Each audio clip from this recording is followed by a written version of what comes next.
마태복음 16장 2절로 3절을 보시겠습니다. 예수께서 대답하여 이르시되 너희가 저녁에 하늘이 붉으면 날이 좋겠다 하고 아침에 하늘이 붉고 흐리면 오늘은 날이 굳겠다 하나니 너희가 날씨를 분별할 줄 알면서 시대의 표적은 분별할 수 없느냐. 아멘. 우리 기독교는 예수님의 부활 사건이 있었기 때문에 힘이 나고 기쁨과 그리고 어떤 용기 이런 것들을 가지고서 줄기차게 2000년 동안 세계를 정치, 경제, 사회, 문화 모든 영역에 있어서 성도들이 힘차게 여러 가지 지혜와 능력을 발휘해서 교회라고 하는 것은 정말 이 세상에 소망이 있는 곳이다 하는 것을 증명했습니다. 우리 예수 그리스도의 부활은 인생에 있어서 영원한 소망이 되며 이 사건을 통해서 우리 성도들은 인생을 살아가는데 삶의 감각을 좀 다르게 생각하게 된 동기가 됐습니다. 우리 성도는 성령으로 거듭난다고 이렇게 되어 있습니다. 다른 종교는 그런 어떤 교훈을 쫓아서 그 교훈대로 살아가는 정도이지만 우리는 그걸로서는 부족하고 우리가 신비적이지만 하나님께서 신을 부어주셔서 영적으로 변화를 받아야 되기 때문에 이 변화에 일어나는 우리의 정신구조가 또한 삶에 있어서 그대로 새롭게 이제 시작되게 되어 있는 것입니다. 오늘 우리 예수님께서 말씀하신 보통 천기가 하늘이 붉고 달이 붉으스름하고 그러면은 또는 이제 그 주변이 하얗게 어떤 구름 같은 것이 끼고 하면 해가 낀다고 그러죠. 그러면 날씨가 좋지 않게 됩니다. 바람이 불든지 비가 오든지.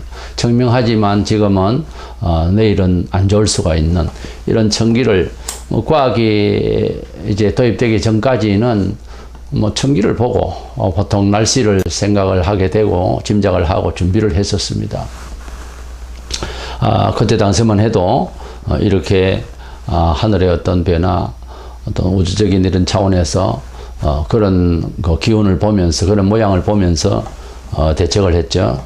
이래서 이 천기를 보면서 날씨가 어떻다 하는 것은 알면서 이 시대에 일어나는 어떤 여러 현상들을 보고 이 시대가 어떠한 시대며 또 어떠한 시대이기 때문에 어떻게 대처하면서 살아야 된다라고 하는 이런 생각은 왜 없느냐는 겁니다. 이래서 우리 예수님께서 이런 말씀을 하시던 즉 2000년 전 이 땅에 오셨을 때의 유대 땅의 상황이 유대인들이 하나님을 믿는다라고 하는 하나님의 자손이라고 하는 유대인들이 대처해야 할 행위가 대처해야 할 정신의식 세계가 완전히 잠자고 있다는 거죠. 예수님께서 보실 때 지금 그러고 있을 상황이 아니었다 그 말이에요. 말하자면 이 시대를 분별하지 못하니까.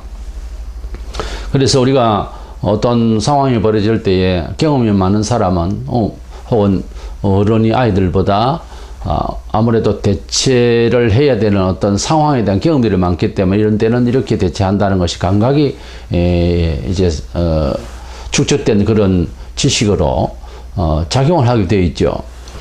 이제 경험이 부족한 사람은 그 길을 갈 수 있는 건지 없는지는 잘 모르고 그렇게 따라갈 수도 있고 그렇잖아요. 이래서 우리 예수님께서 우리 성도들에게 바로 오늘 사는 우리에게 이 때를 이 시대에 대해서 때를 제대로 깨닫고 살아가도록 권하고 계십니다. 그래서 때를 아는 감각이라 혹은 감각의 지식이라 이런 제목으로 말씀을 나누려고 합니다. 첫 번째로 우리 성도들이 하나님을 만난 적시로 각 개인은 무슨 생각을 시작을 해야 되나 하면은 성경 진리가 나의 모든 삶의 원칙이 되어야 된다 하는 거예요. 이렇게 성경 진리를 다 가지고 있지만 사람마다 각자 삶의 정황이 다릅니다. 그러나 그 하나님의 말씀의 원칙이라는 것이 어떤 사람에게든지 희망을 주고 어떤 사람에게든지 하나님께서 은총을 주시고 고쳐주시고 축복하신 이런 여러 언약들을 얼마든지 응용해야 되고 또 따라가야 하고 또 그렇게 할 때에 어떠한 처지에 있든지 사람들은 다 예수 그리스도의 그 부활의 능력을 보이신 하나님의 그 전능하심, 전지하심의 역사가 임하게 되는 거죠. 그래서 우리는 하나님께서 인생을 어떻게 살라 하시는 것부터 시작해서 인생은 어디서 와서 어디로 갈 것인가에 대한 모든 총괄적인 말씀을 다 주셨기 때문에 하나님의 말씀을 어떠한 처지에 있던 사람이든지 하나님의 말씀을 다 따라가려고 하는 이런 의식 구조가 새롭게 형성이 되어야 되고 그것이 고집스럽게 분명한 자기 의지가 되어야 됩니다. 어떤 직분자는 그렇게 살아야 되고 나는 아직 평신도고 또 이제 나는 초신자니까 나중에 그렇게 따라가겠다. 그건 잘못 알고 있는 거예요. 성도가 된다고 하는 것은 하나님의 신을 받았다는 말입니다. 하나님의 성령을 받아서 하나님을 알게 됩니다. 절대로 교육을 한다고 해서 하나님을 아는 게 아니에요. 이스라엘 백성들이 예수님 그 땅에 계실 때에 철저히 교육을 받은 그런 이제 학자들이 있었고 또 철저히 토라 교육을 해서 유아 때부터 하나님 말씀을 잘 배우고 그리고 교사들이 많이 있었기 때문에 얼마든지 하나님을 경외하고 하나님 앞에 바른 마음을 가지고 살아야 함에도 불구하고 그렇게 못됐단 말이에요. 그러니까 배운다고 하나님 심정을 그 때에 맞게 가질 수가 없더라는 것을 경험을 한 거예요, 우리가. 가령 우리 한국교회가 지금 초대교회 때보다 지금이 더 잘 믿는가, 지금 교회의 평안이 있는가 하면 이구동성으로 그렇지 않다고 할 거예요. 교회가 좀 수요가 적을 때 오히려 한국 사회 자체에 많은 영향을 끼쳤던 것과 지금 교회가 넘쳐나는데 한국 사회는 하나님의 은혜를 혜택을 그렇게 받고 있는 것이 무엇인지 가늠할 길이 없는 이런 상황인 거예요. 그러니까 그때 당시에는 신학도 부족하고 심지어 성경책 자체가 보급이 부족했습니다. 그렇게 볼 때에 많이 알고 많이 가지고 교인들 수요가 많아진 이 상태이기 때문에 하나님을 잘 믿을 수 있느냐 하는 거예요. 이렇게 우리가 비교할 때에 결코 수화량에 있어서 그 수요와 양이 많다고 해서 하나님을 적극적으로 잘 믿을 수 있을 것이다 라고 생각할 수 없다는 거죠. 그러니까 우리 한국에서 가령 이제 많이 팔린 어떤 책 정의가 무엇인가 하면 그 책이 뭐 당사자인 나라에는 10만 부 팔렸는데 우리나라에는 150만 부가 팔렸다고 합니다. 근데 정의가 이 나라에 많습니까? 많이 읽히고 베스트셀러가 되고 한다고 해서 그러한 사람이 되고 그러한 사회가 되는 건 아니더라는 거죠. 많이 경험을 한 것조차도 사실은 언제라도 그런 사람이 된다라고 볼 수가 없는데 많이 무엇을 뇌에 많이 저장을 하고 많이 안다고 해서 되는 것이 아니에요, 사실은. 그래서 여기에는 상당한 의문이 있고 괴리가 있습니다. 하나님께서 우리를 하나님의 백성다운 삶을 위해서 성경 진리를 주셨는데요. 문제는 성경 진리를 어떻게 배우며 그 성경 진리를 어떻게 나와 연관되게 참다운 지식화 되겠느냐 하는 거죠. 이것이 이제 문제가 되는 거예요. 모르면 아예 이것도 저것도 안 되는 거겠죠. 근데 일단은 하나님의 말씀을 신구약 전체의 말씀을 우리가 잘 알아야 되겠고 들어야 되겠고 하나님의 말씀이 요구하는 그러한 의지를 알아야 되겠죠. 그렇기 때문에 배워야 되고 들어야 됩니다. 성경도 안 읽고 못 듣고 신구의 흐름도 아무것도 모른다면 처음부터 무엇을 기대한다는 것은 이게 안 되는 이야기예요. 우리 성도는 성경을 자세히 보면은 성경 지식, 그래서 암기를 하고 내용을 알고 그런다고 해서 거듭난 것이 아니고 성경을 몇 줄 안 읽고 했지만 하나님께서 은혜 주신 것인데 결국은 우리 사람 편에서 볼 때에는 어쨌든지 무릎 꿇고 회개하는 순간이 필요한 거죠.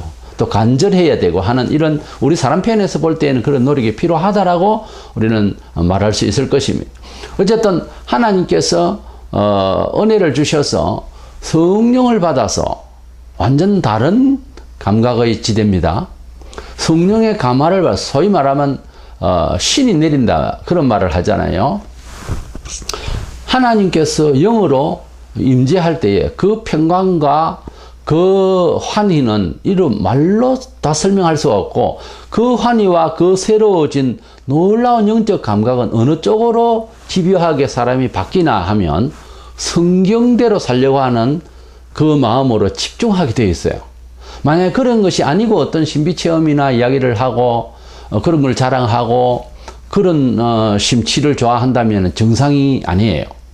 근데 은혜를 받고 회개를 하고 겸손하고 또 감동을 받았다고 하는 결과가 성경을 손에서 떨어지지 않는, 그래서 계속 성경을 가까이 하려고 하는, 그리고 성경 말씀을 가르치는 시간, 즉 예배라든지 공예배는 뭐 틀림없고요, 일반 모임에 어쨌든지 참석해서 이 말씀을 많이 듣고 읽으려고 하는 그러한 태도가 생기는 거예요. 강요에 의해서가 아니고, 이것이 바로 중생한 사람이 성령의 감화를 받았을 때 일어나는 현상입니다. 꼭 그래야 됩니까? 예, 꼭 그래야 됩니다. 꼭 그렇지 않으면 어떤가요? 정상이 아니에요. 요한복음 16장 13절에 그러나 진리의 성령이 오시면 그가 너희를 모든 진리 가운데로 인도하시리니 그랬어요. 성령 받으면은 진리 가운데로 살도록 하게 되어 있다는 거예요. 누가? 어떤 선생이 강요로? 아니요. 성령께서 그렇게 한다는 거예요. 성령을 받은 사람을 성도라 그러고요. 교회를 나오는 사람은 교인이라 그래요. 이게 교인과 성도는 개념이 틀립니다. 교회를 다니는 사람으로서 성도이지만 교회를 다니는 사람으로서 교인일 수가 있는 거예요. 그건 아직까지 종교인이에요. 아직까지 밖으로 부름을 받았고, 신학적으로 말하자면 내적으로 부름을, 영적으로 부름을 아직 받았는지 안 받았는지는 불명확하단 말이에요. 성령의 인도를 받아서 하나님의 말씀을 지극히 사모하는 사람의 흔적이, 그런 태도가 보이면 삼자가 봐도 성령 받은 사람이 맞아요. 하나님의 말씀에 충실하려고 하는, 그래서 순종하고 잘 모르면 먼저 기성신자들에게 또는 지도자에게 묻고 그렇게 간절하면 성령 받은 사람 맞아요. 그럼 100%입니다. 그렇지 않고 사람은 참 좋고 인격적이고 매너 있고 한데 성경을 또 외워야 한다. 두려운 거예요. 무슨 짓을 할지 모릅니다, 그 사람이. 당분간은 아무 일이 없고 당분간은 오히려 그 사람이 지성적이고 인격적이고 문화적이죠. 근데 쭉 가면 무슨 일을 벌일지, 어떤 교회에 해가 될지 모릅니다. 유다를 보세요. 유다가 지능이 높았고 사리가 분별력이 있어서 돈꾀를 맡은 사람이에요. 그런데 헌금궤를 맡을 만큼 유능한 사람이기 때문에 맡겨진 것 같고 사람들도 인정했을 거예요. 그런데 나중에 예수를 팔아먹는 데까지 간단 말이에요. 그러니까 무슨 생각을 하고 교회를 다니는지는 목사나 전문가들이나 기도하는 사람으로서 잘 살펴서 직분자를 세워도 그렇게 세워야지, 돈을 좀 내고 인격이 품위가 있다고 해서 사회 지위가 좀 있다고 해서 교회 덕이 되겠다, 그래서 장로를 세우고 권사를 세운다, 그건 얼토당토 않는 이야기고 상당히 위험한 짓입니다. 그런데 문제는 그 짓을 하는 거예요, 교회가. 그러니까 문제가 계속 축적이 되는 거예요. 어떠한 상황에서라도 하나님의 말씀과 하나님이 말씀하시는 그 사상이 보여야 합니다. 그래야 그 사람이 하나님의 성도로서 뭔가 하나님의 입장에서 복받을 일이, 하나님의 입장에서 빛을 발휘할 일이 생길 거예요. 나타내 보일 거예요. 그렇지 않으면은 다른 모든 인본적인 것은 시간이 흐르면은 다 어둡게 되는 것입니다. 무효화되고 별 볼 일이 없는 것이고 자기 입으로도 그렇게 말할 날이 오는 거예요. 무서운 거죠. 그래서 하나님의 백성이 된다라고 하는 것, 하나님의 백성 다음에 삶을 산다라고 하는 것은 뭐 사변적이고 뭐 감성적이고 뭐 신비적 그런 것이 아니에요. 그야말로 그런 것들은 다 종교적이고 철학적인 것이죠. 하나님께서 성령을 주셔서 사람이 거듭난 것은 평생을 이 비밀을, 이 변화를 받고 난 뒤에 세상을 바라보는 안목, 그런 이해, 그런 감각은 이것은 돈으로 살 수도 없고 또 잊어버리는 것도 아니에요. 잃어버리는 것도 아니고 더 강성해지기만을 원할 뿐이지.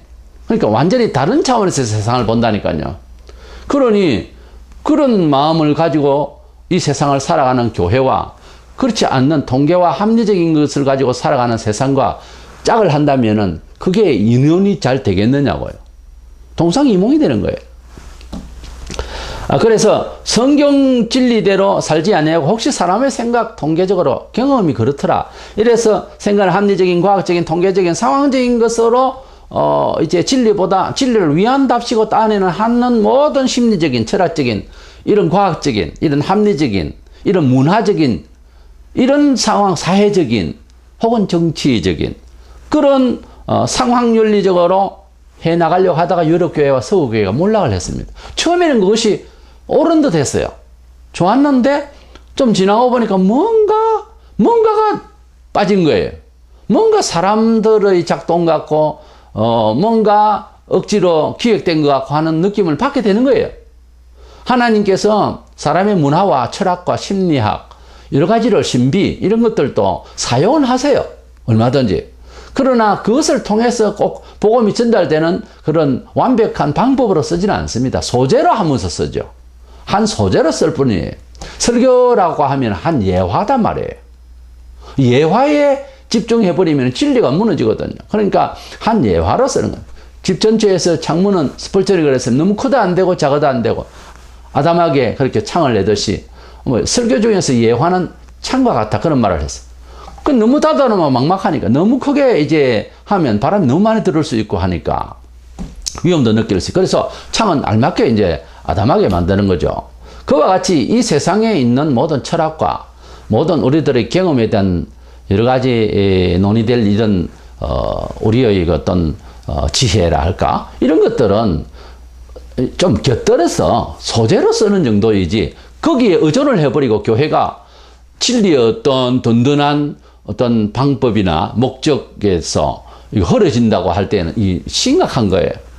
그래서 인본화적인 이런 선교 혹은 교회 교육 대책 같은 것은 굉장히 위험한 건데 이것이 교회 안에 너무 마구 이렇게 이제 논의되지 아니하고 마구 들어오는 것입니다. 오늘날 현대 교회에서 일어나는 이러한 설교 내용이나 또는 교회의 어떤 정책들을 보면은 인간적인 그런 면이 상당히 많습니다. 가령 한 예를 들어서 성도들 사이에서 어떤 문제가 일어났을 때에 이것을 세상 법정에 가서 고소를 하지 말라. 고린도서 6장에 그렇게 말씀하고 있습니다. 근데 우리가 살아보니까 그렇지 않을 경우들을 자꾸 만나게 되는 거예요. 그러니까 총회적으로 어떤 특별한 경우에는 갈 수도 있다라고 결론을 내렸어요.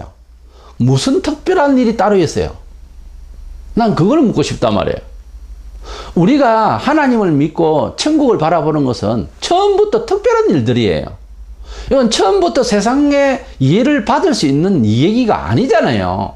지금 우리가 잘나고 못나고를 떠나서 죽어서 천국 간다. 나는 확실히 믿는다. 이걸 지금 세상 사람들하고 대화가 된다고 생각하세요? 이건 대화거리입니까? 예수님께서 십자가에 돌아가신 이스라엘 사람으로서 오셔서 돌아가신 그 사람의 죽음이 내 죄하고 무슨 상관이 있느냐고 따지면 어떻게 답할 건데요? 이스라엘 종교이지 우리하고 관계없잖아요.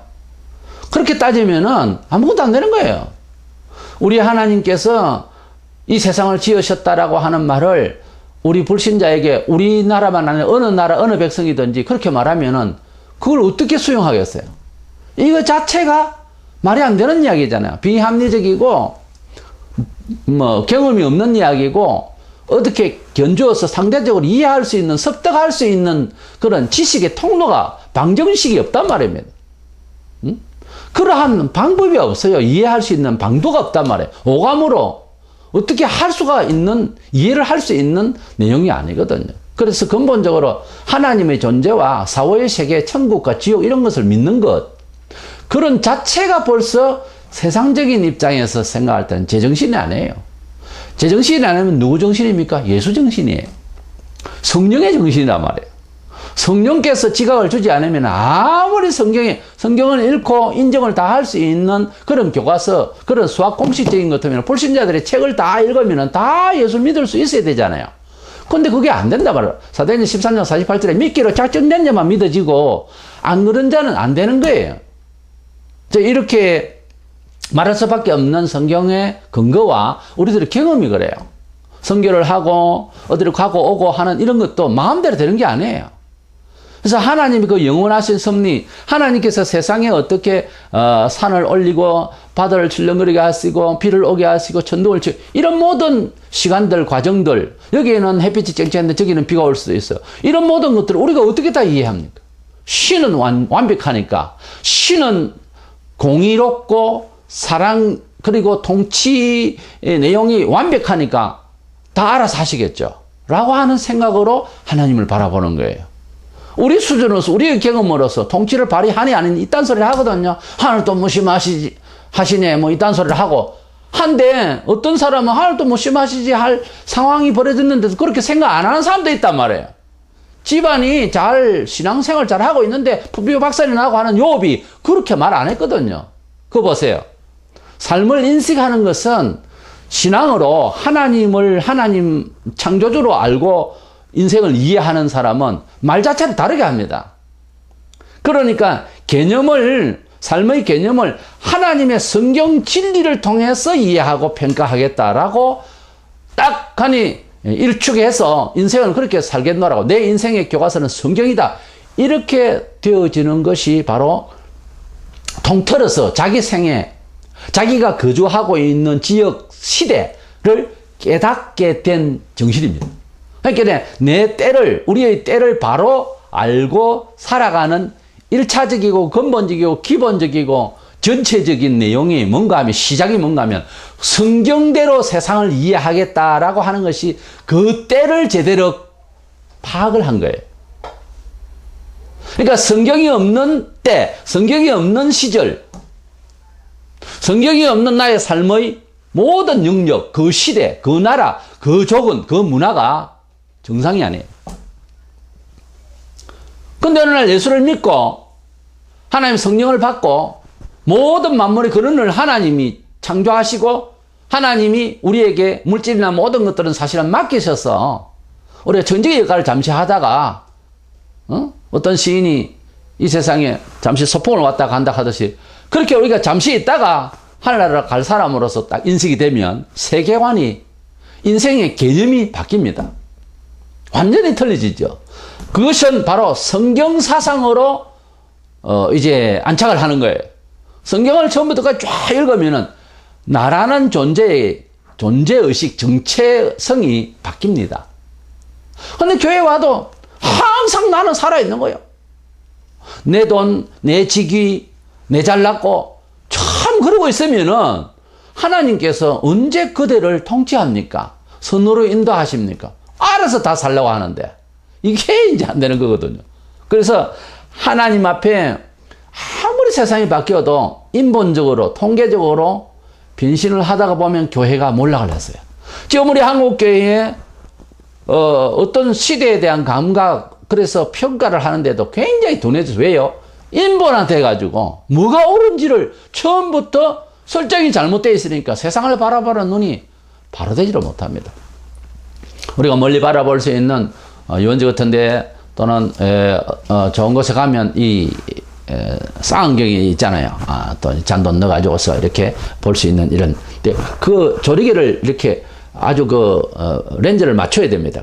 깔끔하게. 그래서 아주 딱 맞게 그 거리에 딱 맞게 이제 맞춰야 되는데 부옇게 보이긴 보이는데 섬도 보이고 건물도 보이고 사람도 보일 수가 있는데 이걸 조리개를 잘 맞추지 않으면 희부옇게 돼 가지고서 오히려 눈만 어지럽지 않아요? 우리가 하나님의 말씀의 내용 자체를 세상을 비추는 거울 같이 생각해서 아주 투명하고 정확하게 바라볼 수 있는 그런 안목의 눈으로 볼 수 있도록 성경이 우리에게 정말 빛이요 이 조명하시는 성령님의 인도를 받으면서 이 하나님의 말씀을 가지고서 이 세상을 딱 바라볼 수 있는 이런 눈을 열어야지 이 하나님 말씀에 다른 것을 넣고 이제 이렇게 믹스를 하면은 혼합하게 하면은 세상을 바라보는 데 있어서 보이기는 보이는데 뭔가 이게 조리가 안 맞아서 이게 불투명하게 되는 거예요. 그렇게 되면은 정확하게 짚어주지를 못한다 그 말이죠. 하나님의 말씀대로 이 세상을 이해하고 살겠노라고 하는 자체가 그 시대를 제대로 이해하는 관망의 능력이 되는 거예요. 두 번째로 우리가 성령의 감각을 또 뒤따라서 쫓아가야 합니다. 이 세상을 이해하고 자기 시대를 이해하고 자기 사정을 이해하고 시대의 때에 맞는 그런 지각을 발휘하려면 성령님의 인도를 또 받아야 됩니다. 성경은 삶의 그 목적을 설정했어요. 삶의 개념을 확실시했어요. 성경은 삶에 대한 근본 지혜를 주셨어요. 그런데 구체적인 삶의 요소를 적응하는 데 있어서 그런 지혜의 판단 능력은 성령님의 인도를 받아야 됩니다. 갈라디아 5장 12절에 성령을 쫓아 행하라. 성령님의 인도를 또한 받으면서 세상을 이해해야 되는 거예요.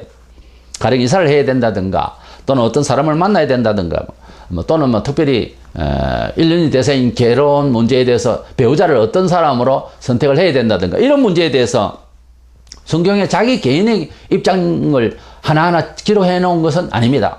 성경은 하나님의 뜻 가운데서 하나님의 선 가운데서 믿음으로 이해되어지는 선이죠. 이런 가운데서 일단 시작을 하는데 사람마다 다 상황이 다 틀리고 사정이 다 틀리니까 무엇을 요구하고 기도하게 되는 겁니다. 기도를 하라는 말은 성경에 있는 대로 좋은 대로 살아가면 그만이지 기도를 하라는 말은 성령님의 인도를 받아라 그 말입니다. 무엇을 구해라 그 말이죠. 필요한 것들을.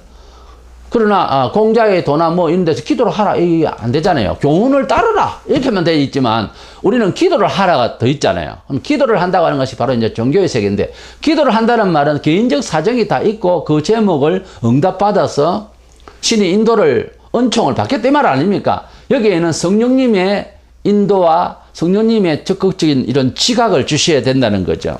이 부분에 대해서 뭐 귀를 막고 안 듣는다든지 이러면은 발전이 없습니다. 뭐 교회를 나왔다. 그래서 교인이다. 그거밖에 없어요. 뭐 예수를 믿는다. 뭐 천국 간다고 봐야 되겠죠. 예수를 믿는다 하니까. 그렇지만 예수를 믿는 사람은 실질적으로 정체성이 신령한 사람이에요.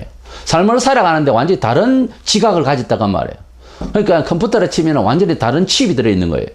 그런 것을 작용을 해야 되는데 칩만 꼽아놓고 아무 작용을 못 하면 그건 바보죠.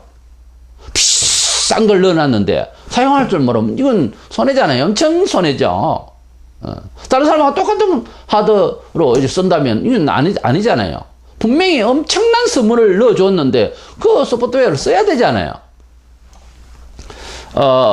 우리가 이제 개인적인 어떤 응답을 받고 또 개인적으로 하나님 앞에서 나의 이 사정에서는 어떻게 진로를 나아가야 된다. 어떻게 결정을 해야 된다. 어떤 사람을 선택해야 된다. 어떤 길을 선택해야 된다 하는 이 문제에 대해서는 성경에서 개인적으로들 어떻게 가야 되는 것에 대해서 사사건건이 기록된 것은 아니기 때문에 기도하면서 하나님께서 선히 인도하시는 영적 인도를 받아야 되는 겁니다.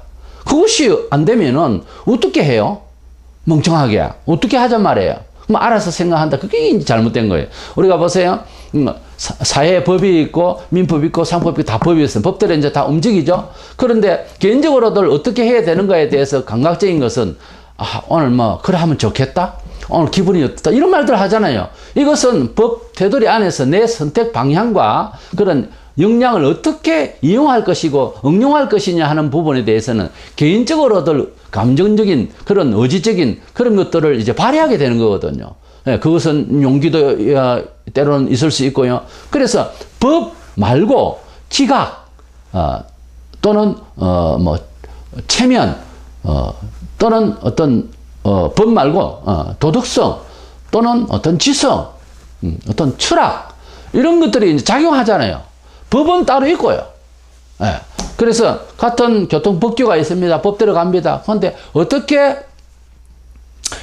유연하고 또 우리 교회식을 말하자면 은혜롭게 잘 운행하느냐 하는 것은 법하고 좀 상관이 없는 거거든요. 그런 감성이 필요하잖아요. 그런 태도가 필요하잖아요. 그런 지혜가 필요하잖아요. 그래서 같이 가는데 어떻게 게임을 하더라도 당구를 치는데도 사람들이 당구를 칠 때에 파워를 이제 가하면서 즐기는 사람이 있는가 하면은 또 테크닉을 잘 보여주는 그런 맛으로 똑같은 상황에서 치는데도 맞추는 스타일이 다 틀려요. 그래서 어느 것이 딱 좋다라고 하는 것은 잘 없고, 대체로 이제 고수들이 칠 때에 본받을 만한 것이 많죠. 이렇게 해보니까 힘만 소모되고 재미도 없더라. 뭐 이렇게 치라. 이렇게 이제 가르치죠. 그와 같이 우리가 하나님의 말씀을 가지고 법은 이제 설정되었어요. 창조주는 하나님이고, 내 것은 다 전부 다 하나님인데 우리는 정직으로 살아야 된다. 이 설정이 됐잖아요. 근데 어떻게 이 묘미 있게 하나님 기뻐하실 만큼의 또는 세상으로 비치기를 아주 은혜롭고 아주 선지자적인 그런 아름다운 삶의 표현이 될 것인가 하는 문제에 대해서는 지각이 있어야 되잖아요. 여기에는 성령님께서 감화를 하셔야 되는 거예요. 우리가 예를 들어서 복음을 전파한다 하는 것도 디모데후서 4장 2절에 너는 말씀을 전파하라. 때를 얻든지 못 얻든지 항상 힘쓰라. 이 말씀만 가지고서 다 될 것 같아도 그렇지 않습니다. 항상 복음을 전해야 맞죠. 그것은 법의 설정이다 말이에요. 하나님의 목표다 말이에요. 성경은 목적적으로 쓰여졌어요. 그런데 이것을 어느 시에 어느 곳에 증거해야 되는 것을 물어봐야 되는 거예요. 예를 들어서 바울이 성령의 충만함을 가지고서 복음을 위한 정말 이방인을 위한 택한 그릇으로 부름받았는데 사도행 16장 6절 7절에 보면 바울이 성령이 아시아에서 말씀을 전하지 못하게 하시거늘 무시아 앞에 이르러 비두니아로 가고자 애서되 예수의 영이 허락하지 아니하시는지라 그랬어요. 복음 전파 좋죠. 성경적이죠. 목표죠. 기독교의 존재의 목표입니다. 할 일입니다. 그런데 한 개인으로서 혹은 단체로서 이 복음 선교를 할 때 어느 쪽으로 갈까요? 어디로 해야 될까요? 언제 갈까요? 이걸 물어봐야 된다니까요. 성경에는 몇월 며칠은 어떻게 하라 이게 안 돼 있잖아요. 때문에 이런 복음 전파에 대한 이 문제마저도 성령님의 인도를 받도록 돼 있잖아요. 그럼 사도들이 직접 경험을 했잖아요. 우리가 사도보다 더 낫습니까? 사도들은 통계학적인 것이 부족해서 못 했습니까? 그것이 아닙니다. 성경은 상식 가운데서 가능한 움직이게 하시지만 때로는 상식을 초월하게 하시는 때가 많습니다. 본문에 3절에 너희가 날씨는 분별을 할 줄 알면서 시대의 표적은 분별할 수 없느냐 이렇게 말씀하십니다. 우리가 세상을 살아가는 동안은 우리 성도들의 행보에 대해서 하나님께서 영적인 분별력, 감각, 지식을 주셔서 어떤 방향으로 어느 시점에 언제 얼마만큼을 잘 가게 하시는 성령님의 인도를 받도록 하셨어요. 우리가 왜 그래야 되냐면은 예수님은 순간순간 자신이 무슨 행동을 해야 된다는 것을 완전히 알고 계신 분입니다. 요한복음 2장 4절에 보면 내 때가 아직 이르지 아니하였나이다. 그 때를 참 알고 계셨어요. 방금 전, 방금 후, 곧 일어날 일 모든 걸 아셨어요. 그리고 본인의 일만 아니라 이스라엘이 어떻게 멸망될 것이고 유다는 어떻게 죽을 것이고 모든 걸 전부 알고 계신다니까요. 그렇지만 우리는 몰라요. 우리는 잘 모릅니다. 잠언서 27장 1절에 너는 내일 일을 자랑하지 말라. 하루 동안에 무슨 일이 일어날는지 네가 알 수 없음이니라. 잠언서 16장 9절에도요. 그러니까 우리가 예수님처럼 되는 것 같으면은 뭐 알아서 살면 되죠. 그런데 예수님은 전지하시기 때문에 모든 걸 아시기 때문에 자기 때를 철저히 알아요. 아침에 할 일과 점심 때 할 일과 저녁 때 할 일, 그리고 내일 모레 나는 잡혀 죽는다. 이거 완전히 아시는 거예요. 그런데 우리는 모른단 말이에요. 대략 어떤 설정이 된 이런 소식을 듣거나 감안을 할 때 대충 좀 알 수 있는 거는 하나님 자녀들이니까 약간의 예측은 있을 수 있지만은 때로는 자기가 죽을 날도 혹시 느낄 수 있는 그런 경우도 온대요. 그렇지만은 우리가 지금 논의되고 있는 것은 모든 삶에 있어서 우리 개인의 모든 삶에 있어서 일생을 살아가는 과정에 있어서 낱낱이 하루하루 다 아는 것은 아니잖아요. 오히려 하루하루 하나도 몰라요. 내일 일을 모르고 한 걸음 앞을 모릅니다. 그러니까 이러한 우리 인간의 무지, 부족 이런 것들은 성령께서 인도를 해 주셔야 된다는 거죠. 어떤 때는요, 차를 가다가 세워라 하는 음성이 들을 수도 있습니다. 그러면 일단 왜 그러는지 모르지만 일단 세워봐야 돼요, 차를. 자, 이런 정도로 이야기하면 너무 신비적으로 갑니까? 그렇지만 그런 일화들이 들어있어요. 뭐 관광 차를 가는데 자꾸 내리라 해서 내릴 장소가 아닌데도 한 사람이 내렸어요. 주님의 음성을 따라서 내렸는데 얼마 안 가서 그 차는 곤두박질을 해서 사고가 났다는 그런 이야기라든가 실질적으로 그런 일들이 가끔 있었어요.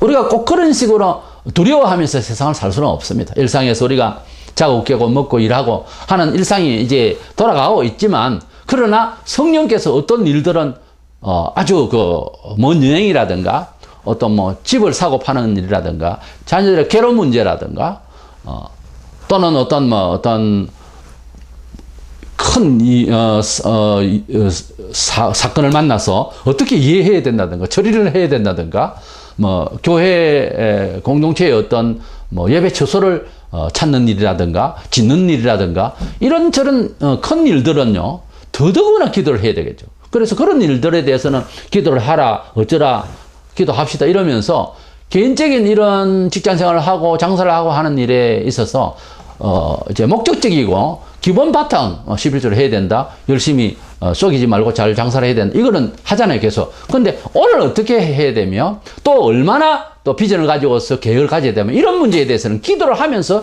성령께서 인도를 해 주셔야 되잖아요. 그렇잖아요. 개인이나 단체나 다. 이것이 훈련이 돼야 됩니다. 그럼 세 번째로 성령님께서 인도하시는 그런 것을 쫓아야 되겠는데 어떻게 그 감지해야 되나요? 몇 가지로만 생각을 하려고 합니다. 첫 번째로는 성경 내용과 그런 사상성이 있는가를 판단해야 돼요. 그러니까 뭐 기도를 하고 계속 뭐를 하는데 주일도 뭐 예배도 참석 못할 그런 사업장을 갔다가 뭐 응답을 받았네 라든지 이미 결혼한 사람이 또 다른 또 여자나 남자가 마음에 들어서 저 사람하고 사는 것이 하나님 뜻입니까? 이런 걸 묻는다든지 또는 이제 감사해야 할 일이 많이 있는데 이제 이걸 뭐 감사를 얼마나 해야 됩니까? 12조를 꼭 해야 됩니까? 이런 걸 묻는다든지 뭐 이런 것들은 말이 안 되잖아요. 원칙은 일단 성경대로 해야 되고요. 성경 사상성이 있어야 되고요. 예. 불신자가 볼 때 처신하는 것이 영 다른 상식으로 나와야 됩니다. 성경대로 그리고 성경 사상성이 있는가를 먼저 살피고 결정을 보는 것이 맞고요. 그래서 불신자 상대인데 저 남자하고 저 여자하고 내가 결혼해야 되는지 물어본다. 그러면 저 같은 경우에는 성경에도 있긴 하지만 가능한 신자와의 삶을 그렇게 그가 예수를 믿으려고 할 때에 결혼을 해야 되겠죠. 그리고 어느 정도 신앙생활에 들어갔을 때에 결혼식을 하는 것이 나는 맞다고 보거든요. 그렇지 않으면은 그건 뭐 책임 못 지는 거예요. 살아보지요. 네. 환상이 깨어지고 신앙사상이 안 맞으면 어떻게 살 거예요? 그러니까 성경의 어떤 기본 틀, 법, 성경은 법이잖아요. 그 법과 함께 그런 뜻으로 주어지는 사상성, 구체적으로 글이 없어도 그런 사상성이 먼저다 하는 거예요. 그러니까 성경 진리와 그 사상성이 있는가 내 선택에 있어서 이해에 있어서 그것이 이제 중요하고요. 그 다음에 성령께서 인도하시는 지각은 반드시 욕심이 사라져야 됩니다. 아주 정욕적이고 사욕적이고 개인 영광 의식 이것이 폴폴 살아있으면 정상이 아니에요. 절대로 그 정신 가지고서는 실패합니다. 마음이 비워져야 돼요. 겸손해지고 평안해야 됩니다. 내게 평안이 없으면은 그 결정을 하는 데는 위험한 거예요. 불안하면 안 돼요. 평안해야 되는 거예요. 빌립보 4장 7절 하나님의 평강이 그리스도 예수 안에서 너희 마음과 생각을 지키시리라. 데살로니가후서 3장 16절 때마다 일마다 너희에게 평강을 주시고 이 성도에게 주시는 구원의 그 결정적인 현존은 뭔가 평강이에요. 구원의 현재는 평강한 가운데 있는 거예요. 영혼이 죄에서 자유함 그리고 모든 불안에서 자유함이 평강이 있는 거예요. 그런 가운데서 일 처리를 어떻게 하든지 다 되게 되어 있습니다. 동쪽을 가도 되고 서쪽을 가도 되고. 근데 평강이 없는 것은 내가 오른쪽 가도 되겠고 왼쪽 가도 되겠고 혹은 오른쪽으로 가야 되겠는데 라고 해도 어쩐지 평강이 없으면 스톱하고 묵상하고 하나님 앞에서 물어봐야 되는 거예요. 야, 뭐 14장 27절에 평안을 너희에게 주느니 곧 나의 평안을 너희에게 주노라. 내가 너희에게 주는 것 세상이 주는 것 같이 아니하니라. 너희는 마음에 근심도 하지 말고 두려워하지도 말라. 주님께서는 세상에서 주는 평강이 아닌 평강을 주겠다. 돈이 많으니까 집을 살 수 있겠구나. 이런 평안은 세상이 주는 평강이죠. 맞죠? 돈이 많지만은 집을 사지 마라 하면 안 사는 거예요. 그게 주님이 주시는 평강이란 말이에요. 돈이 없으니까 못 사죠. 이건 세상의 생각이죠. 돈이 없는데 그걸 사라고 할 때는 살라고 대드려야 돼요. 그것이 하나님 주신 평강이란 말이에요. 개념이 틀립니다. 수와 양의 통계에 우리는 젖어서 사는 것이 보통 상식이에요. 일반 상식이에요. 일반적으로 살아가는 문화의식이에요. 그거를 뛰어넘는 연습을 해야 됩니다. 성령께서 우리에게 그렇게 하라 하느냐? 무슨 목적이 있더냐? 선한 뜻이 있더냐? 항상 앞에 가야 돼요. 선한 뜻이. 비록 밥을 먹는 일이라도 선한 뜻이 앞에 있어야 되는 거예요. 국밥을 하나 사 먹어도 선한 뜻이 앞에서 얼쩡거려야 됩니다. 얼렁얼렁하게 뭔가 보여야 돼요. 그것 없이 먹고 하면 얹힐 수도 있어요. 밥을 먹는 일에도, 길을 가는 일에도, 운전을 하는 일에도, 장사를 하는 일에도, 직장을 다니는 일에도 주님이 앞에서 가시는 모습이 보여야 됩니다. 그것은 평강으로 옵니다.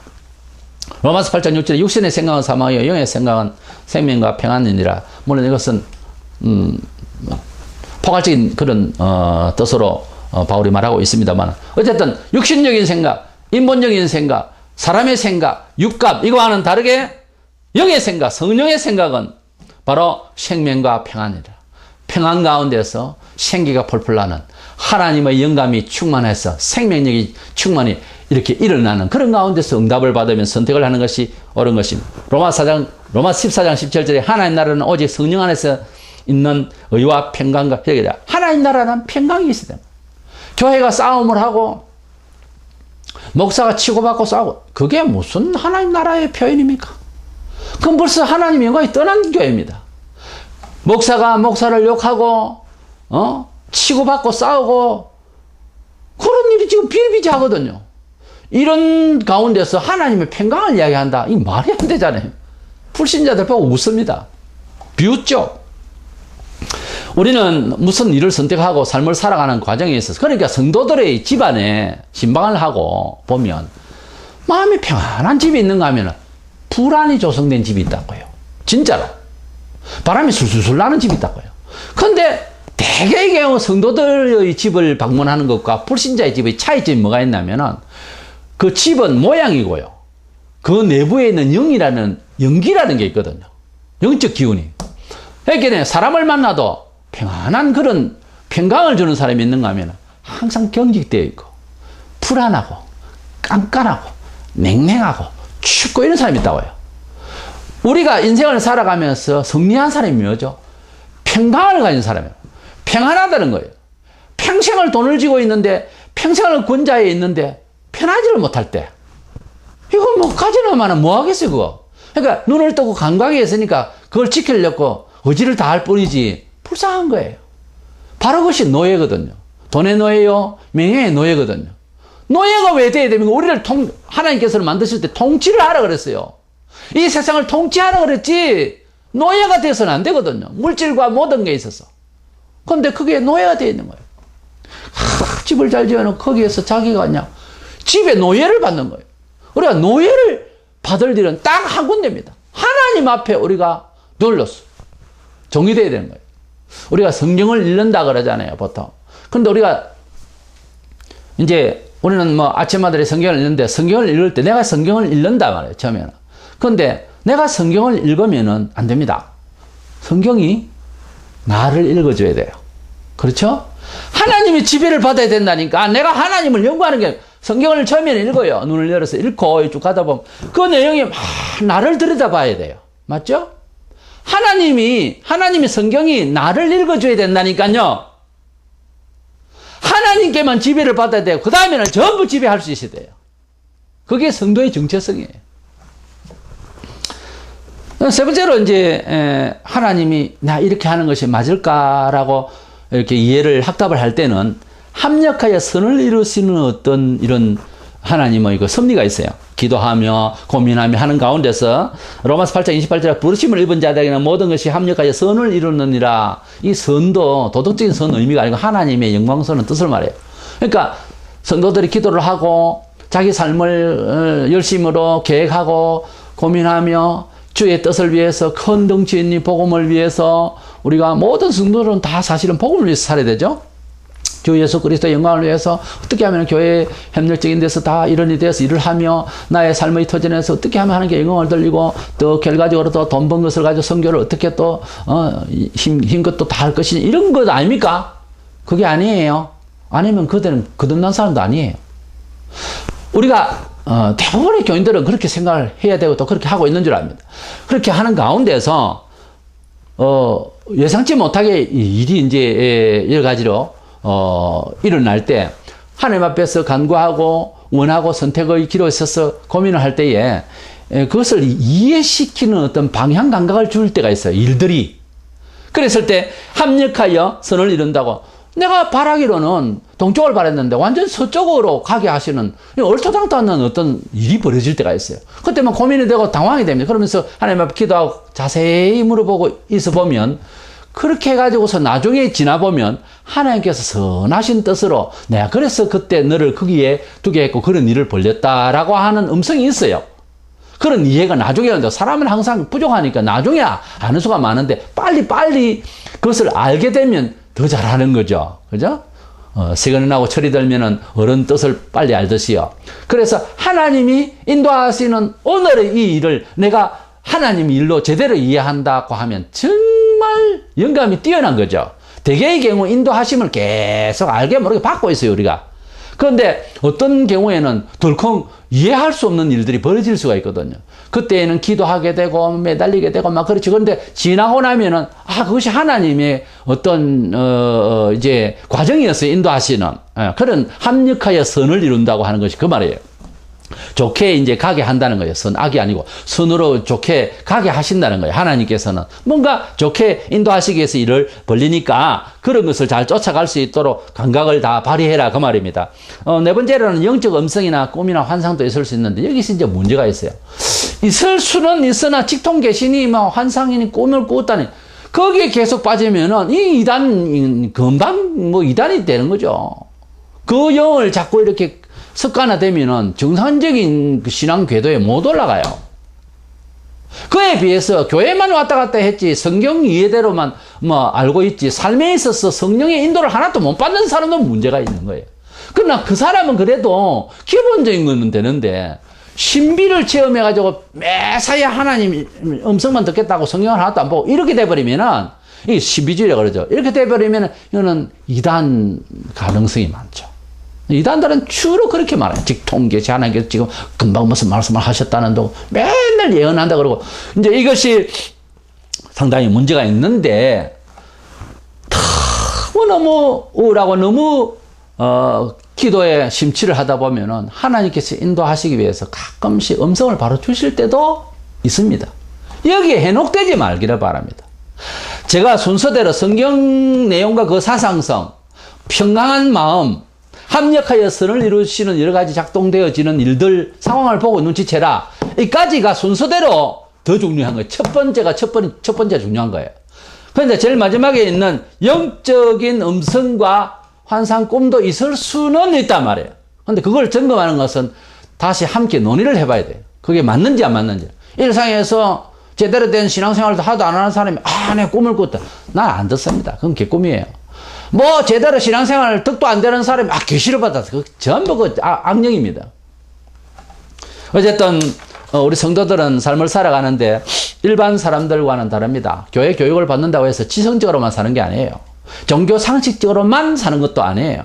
우리가 하나님 말씀을 기초로 해서 사상에서도 뚜렷해야 되면 그것마저도 안 되는 사람이 두 번째 얘기는 들을 필요도 없죠. 아직까지. 근데 하나님 말씀을 나의 삶의 사상, 우리는 어떤 면에서 사상자입니다. 하나님의 나라 백성입니다. 우리는 국적이 하늘의 시민권을 가진 자입니다. 적어도 우리 정체성을 분명해야 돼. 이 장난이 아니에요. 이건 종교적인 낭만이 아닙니다. 실질적으로 우리 목숨과 존재의 가치를 하늘에 두고 있어요. 이 땅이 아닙니다. 어떻게 보면 실질적인 것은 그게 실제예요. 그렇지 않아요?